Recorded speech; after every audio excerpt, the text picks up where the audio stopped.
Now, sir, thanks so much for being with us. You bet. All kinds of reporting now that the Biden administration is in, the run-up to the expiration of Title 42, looking at ways to kind of rejigger their border policies, ramp things up. It's being described in a whole host of ways. Axios says this: they're considering, quote, barring some asylum seekers and surging prosecutions of illegal border crossings.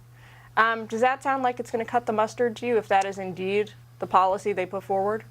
I don't believe them, and Henry Cuellar doesn't believe them, and their own agency that puts out the numbers of the deluge of people, drugs, and crime pouring into this country contradict their statements. And I don't believe their surge in prosecutorial resources or their expedited deportation is going to work.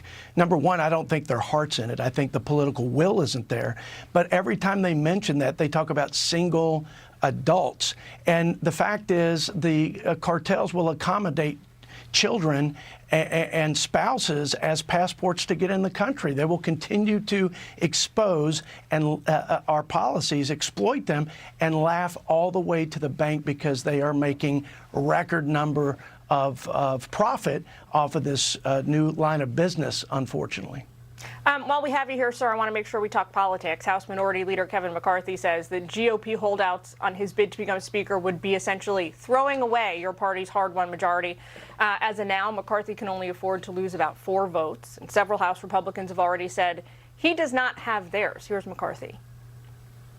If people don't come along, that's going to delay our ability to secure the border. That's going to delay our ability to become energy independent. That's going to delay our ability to repeal 87,000 IRS agents. That's going to delay our ability to hold government accountable. I'm hopeful that everybody comes together, finds a way to govern together.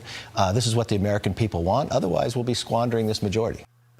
Former House Speaker Newt Gingrich says McCarthy can get a lot done despite your party's slim majority in the next Congress. Take a listen to what he has to say. Kevin McCarthy has the same size majority that Nancy Pelosi had for the last 2 years. And, of course, with that majority, 222, she managed to pass trillions of dollars in spending and a whole bunch of radical left-wing bills. So you can get a lot done once you get to be Speaker. Congressman, you're backing Kevin McCarthy. His position right now is on tenterhooks. Talk to us about your support.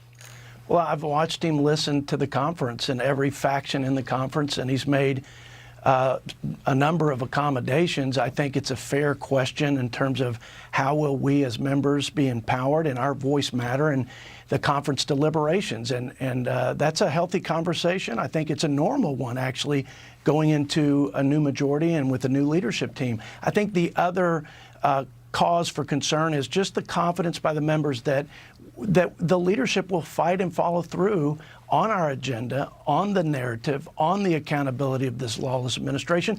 Again, I think Leader McCarthy has made that clear abundantly. Nobody's worked harder. He's tapped a former political opponent in Jim Jordan to lead the charge on the oversight. And he was a great ally and advisor to President Trump. I think he has a record that demonstrates he's ready to drive this agenda, our narrative, and again, most importantly, hold this lawless and corrupt administration accountable for 2 years without any oversight and accountability.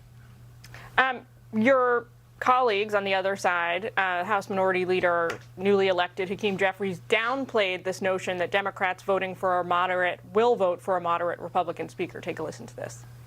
I wouldn't say that it's a possibility.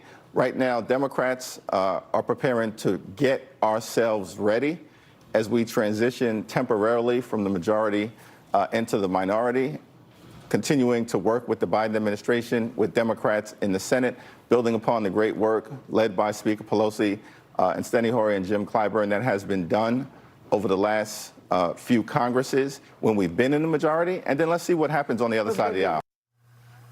What do you say to that? Sounds like Democrats do not agree with your pick for Speaker. Well, I don't think they're going to have a say. Republicans will be ready. This is a family conversation. I think McCarthy will address the concerns. We'll hit the ground running, and Hakeem Jeffries and their folks on the other side of the aisle will need to be prepared for us exposing their failed policies. And again, the overreaching, unconstitutional, lawless administration that has not been kept in check, had any check for 2 years. That's what they need to be prepared for. All right, Congressman, got to leave it there. Thanks so much for your time this morning. Thanks, Jillian.